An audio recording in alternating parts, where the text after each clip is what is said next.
Good morning students. हम लोग genetics के इस थर्ड पेपर में आज जो चर्चा करेंगे वो है डाई हाइब्रिड क्रॉस यानी द्विसंकर संकरण।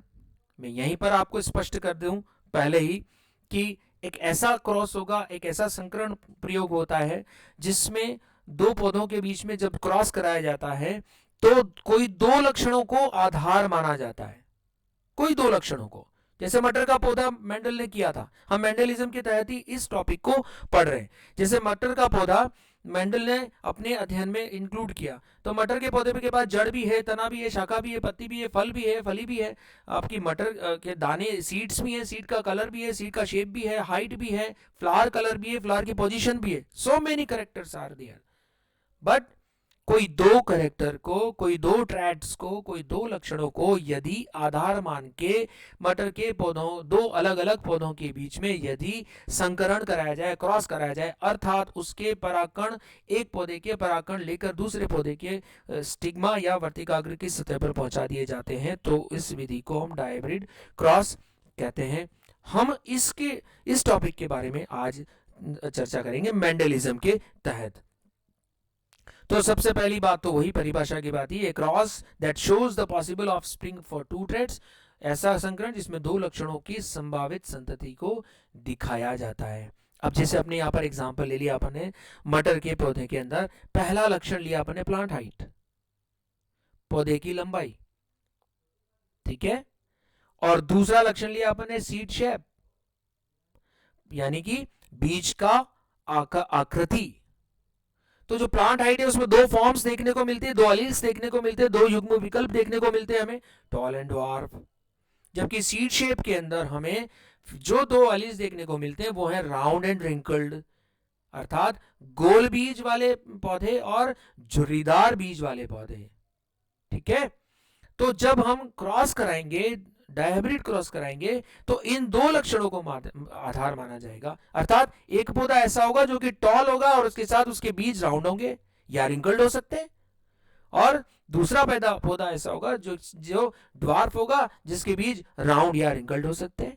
Any combination may be there. चलिए हम आगे इसकी डिस्कस करते हैं। ये रहा अपने पास डायहाइब्रिड क्रॉस का सबसे जो सबसे कॉम्प्लिकेटेड पार्ट है, यानी F1 पौधे, यानी डबल हेटेरोजाइगस, यानी दोहरे विषम युग्मजी पादप का स्वपरागण करना। यहां आप देख पा रहे हैं बच्चों, कैपिटल टी और स्मॉल टी, ये लंबा पौधा है लेकिन विषम युग्मजी है, एक लक्षण के विषम युग्मजी हो गया। ऐसे कैपिटल आर स्मॉल आर जो है ये भी जो राउंड है, यानी जो राउंड सीड यानी कि गोल बीज के लिए, ये भी विषम युग्मजी पौधा हो गया। अर्थात दो लक्षण यहां पर कंसिडर कर लिए, प्लांट हाइट और आपका सीड शेप।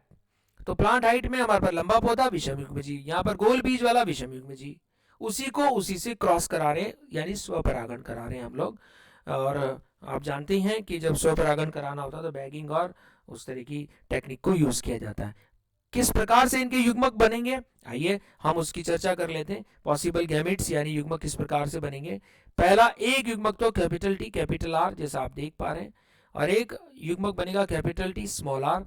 तीसरा युग्मक कैपिटल टी कैपिटल आर बनेगा, जबकि चौथा युग्मक आपका कैपिटल टी, सॉरी यहाँ पर स्मॉल टी स्मॉल आर, यहाँ पर चौथा युग्मक बनता है। तो ये चार भिन्न प्रकार के युग्मकों का निर्माण होगा। यहाँ सुधार कर लें बच्चों, गलतीवश, भूलवश, त्रुटिवश स्मॉल टी स्मॉल आर नहीं रख पाए हैं, इसलिए आपको यहाँ पर मैं इंगित कर देता हूँ। तो ये चार भिन्न प्रकार के युग्मक बनते हैं, जैसा आप यहाँ चेकर बोर्ड में पन्नेट स्क्वायर के अंदर सुधार कर लिया गया। ये चौथा युग्मक स्मॉल टी स्मॉल आर, याद रखिए ये तो क्या पहला युग्मक capital T capital R, capital T small R, small T capital R, small T small R, इस प्रकार के चार युग्मक ये इसके हो गए। जबकि ये इसके जो चार युग्मक में यहाँ पर वर्टिकली इस तरह से लिखे हुए आपको दर्शाए गए हैं।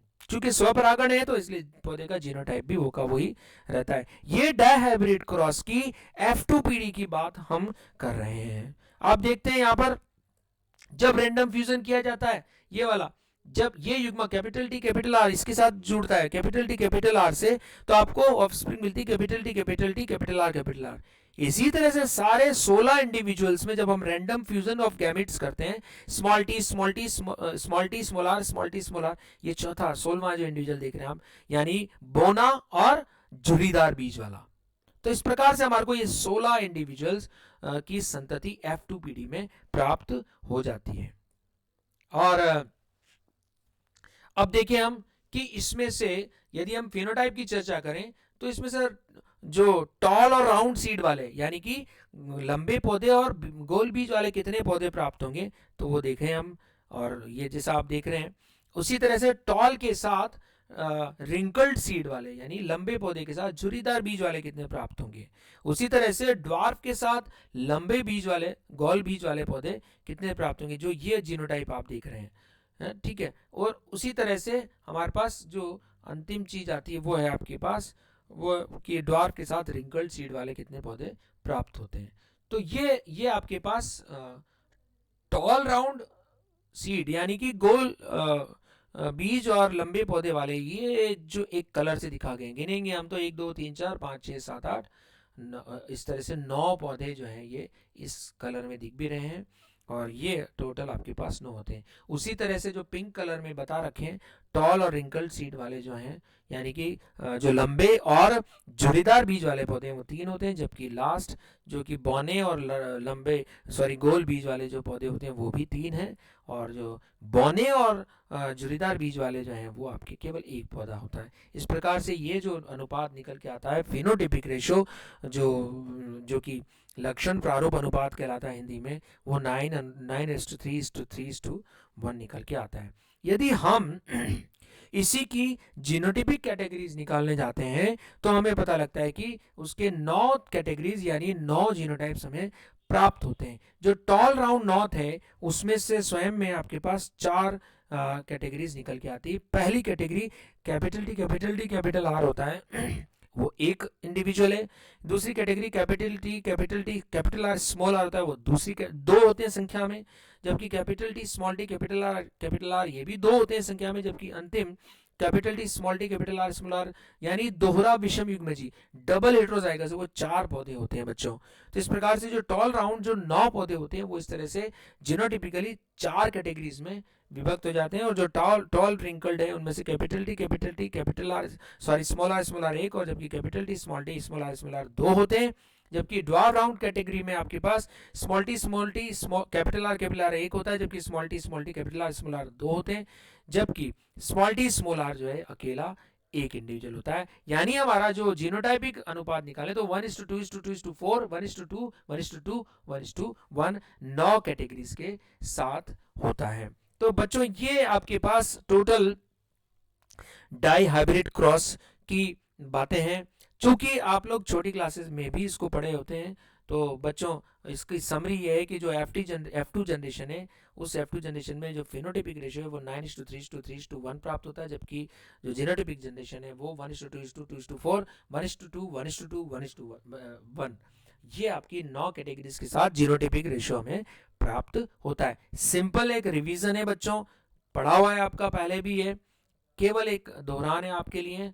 फिर भी यदि कोई शंका समाधान है तो आप लोग जरूर कीजिएगा। इससे संबंधित कोई भी क्वेरी है, शंका है, ग्रुप में डालें आप व्हाट्सएप ग्रुप में, मैं आपको संबंधित असाइनमेंट या क्वेश्चंस भी दूंगा आपको, और उनके उत्तर आप लोग समय पर दे दीजिएगा। आपके लेक्चर्स के देखने, प्रश्नों के उत्तर देने, असाइनमेंट्स पूरे करने पर ही आपका काफ़ी चीज़ें निर्भर होंगी बच्चों। आशा करता हूँ आपको ये लेक्चर भी समझ में आया होगा और उपयोगी साबित होगा। धन्यवाद।